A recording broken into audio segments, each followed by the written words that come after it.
Ready na ba kayo sa ECP Batch 2 of Reclassification of Teaching and School Principal Positions for Fiscal Year 2026? Naglaan ng DepEd ng 6,148,433,000 pesos sa ilalim ng General Appropriations Act or GAA ng 2026 para sa layuning matugunan ang mga natitirang application mula pa noong fiscal year 2025. Bigyan ng pagkakataon ang mga qualified teachers and school head na mag-advance o tumaas ng posisyon sa pamamagitan ng merit and competency-based na sistema at tiyakin na tama at pare-pareho ang proseso ng pag-a-apply sa lahat ng rehiyon at dibisyon sa ilalim ng Expanded Career Progression or ECP system. Nakasaad dito ang pagpapatuloy ng implementasyon ng Executive Order No. 174 Series 2022 at mga kaugnay ng DepEd orders tulad ng DepEd Order No. 192434 ng 2025. Ang memo na ito ay nagpaabiso sa mga regional and division offices tungkol sa pondo at mga dapat sunding panuntunan para sa pag-promote o pag-reclassify ng mga posisyon ng mga teachers at school officials ngayong taon. Ang mga regional and division offices ay inuutusang pabilisin ang pagproseso at pagpasa sa Department of Budget and Management or DVM ng mga natitirang application mula 2025. Nahati ito sa dalawang kategory. Una, mga application sa ilalim ng old guidelines. Mayroong 5,335 application na kailangang ipasa. Mahigpit na itinakda ang deadline sa April 2, 2026. Pagkatapos nito ay hindi natatanggapin at kailangan na silang dumaan sa bagong proseso ng ECP system. Paalala, kung ang aplikante ay promoted na dahil sa ibang reclassification or natural vacancy, dapat silang tanggalin sa listahan. Tanging ang mga aplikante na nasa Annex A or yung official consolidated data ang dapat ipasa. Bawal magdagdag ng mga bagong pangalan. Pangalawa, mga application sa ilalim ng ECP guidelines. Ang mga qualified applicants na nasa comparative assessment results for expanded reclassification or career, ngunit hindi nabigyan ng posisyon noong 2025 dahil sa kakulungan ng pondo, dapat isumite sa DBMRO on or before April 30, 2026 para sa evaluation at paglabas ng NOSCA or Notice of Organization Staffing and Compensation Action. Kung kulang pa rin ang pondo, uunahin ng mga aplikanteng naunang nagpasa sa regional office. Processing of Fiscal Year 2026 Reclassification Applications under ECP. Call for Fiscal Year 2026 Reclassification. Kahit inuuna ang mga backlog mula 2025, maaari nang magpatuloy ang mga Schools Division Offices sa pagtanggap at pagproseso ng mga bagong application para sa Fiscal Year 2026. Ito ay gagawin base sa availability ng pondo na kailangang i-certified ng budget officer. Kung sakaling maubos ang pondo para sa 2026, ang mga qualified applicants ay mananatili sa pool of eligible applicants. Sila ay isasama sa susunod na budget cycle upang matiyak na tuloy-tuloy ang kanilang pagkakataong ma-reclassify. Sino ang mga priority sa reclassification? Alinsunod sa President's Directive na no teacher should retire at Teacher 1, binibigyan ng mataas na priority ang mga sumusunod na qualified personnel, basta't pasok sila sa 50 cut-off score. Retirable Teacher 1, mga guro na magre-retiro sa loob ng susunod na 5 taon, edad 55 hanggang 64. Head teachers at assistant school principals na apektado ng transition ng Expanded Career Progression or ECP system.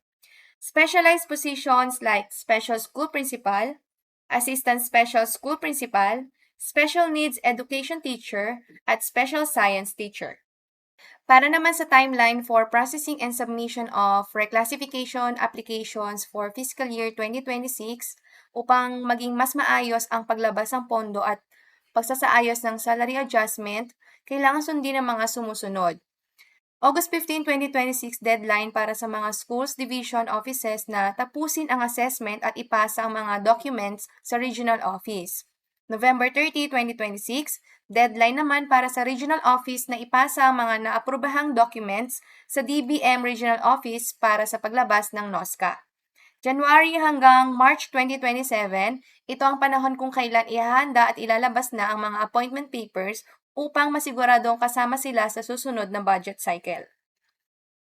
Para naman sa utilization of fiscal year 2026 reclassification budget, Ang mga schools division superintendent ay maaari lamang mag-recommend sa regional director ng mga applicants na kayang suportahan ng kasalukuyang pondo.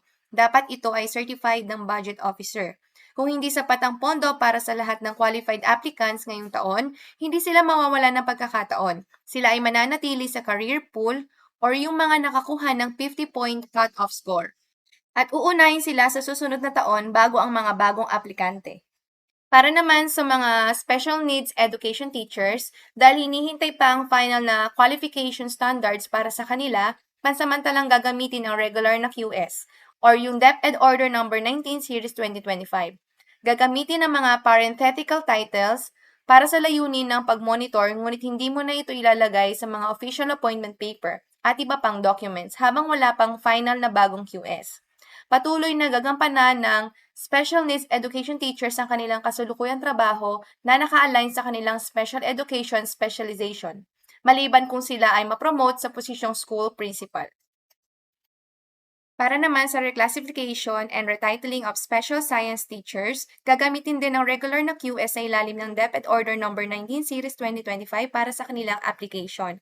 Ang mga SST na may provisional status or yung mga hindi pa permanent ay hindi muna maaaring mag-apply para sa reclassification or retitling. Kailangan muna nilang makakuha ng eligibility at maging permanent na empleyado bago sila maging qualified. Binibigyan din ng memo ang mga special needs education teachers at special science teachers na priority sila para sa reclassification basta't pasok sila sa kanilang mga qualifications and proficiency levels. Para naman sa career stage-based promotion for school principal positions dahil hinihintay pa ang formal na pagtatatag ng career stage recognition system at mga bagong performance forms gaya ng PPSSH-based OPCRF or IPCRF, ang career stage-based promotion ay hindi pa muna ipapatupad sa ngayon. Habang wala pa ito, ang mga School Principal 1 ay maaaring mag-apply para sa mas mataas na position like Principal 2 to 4 based sa mga qualification standards, competency assessments, at availability ng pondo. Maaaring hinga ng HRMPSB ang mga applicants ng mga means of verification or MOVs na nagpapakita ng kanilang outstanding accomplishments at mga application ng natutunan sa trabaho mula noong huling appointment nila. Para sa mga Master Teacher 3 na nagnanais mag-apply sa mas mataas na posisyon, mayroong special assessment kung ang kanilang nakaraang IPCRF ay nakabase pa lamang sa highly proficient teacher career stage, kailangan nilang patunayan na ang kanilang performance ay nasa distinguished career stage na. Paano ito gagawin? Gagamitin ang mga classroom observable indicators mula sa kanilang IPCRF school year 2025-2026 bilang basehan. Kung may mga indicators pa na kulang o hindi pa nasusukat, kailangan dumaan ito sa isa o higit pang classroom observation gamit ang classroom observation tool para sa distinguished teachers. Ang lahat ng observation ay dapat sumunod sa umiiral na protocol ng DepEd. Para sa mga applicants na nasa distinguished career stage, ang kanilang rating ay ibabase sa isang reflective journal.